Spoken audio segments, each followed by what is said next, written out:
siya at mga taong nasa paligid niya, nagkaisa silang tuluyan akong alisin sa kampanya na ako naman ang bumuo. Sinabi nilang gusto ko na siya ay ma-disqualify para ako ang pumalit. Hindi totoo yun. Iniisip ko ang kalagayan ng aking kapatid at paano siya magsisilbi kung ganyan ang kalagayan niya.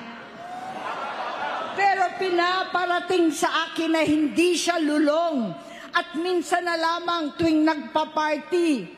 Hindi ko maipaliwanag bakit gusto kong maniwala at hindi mawalan ng pag-asa.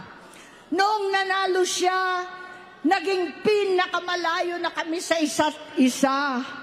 Maliban sa opisyal na tagpuan at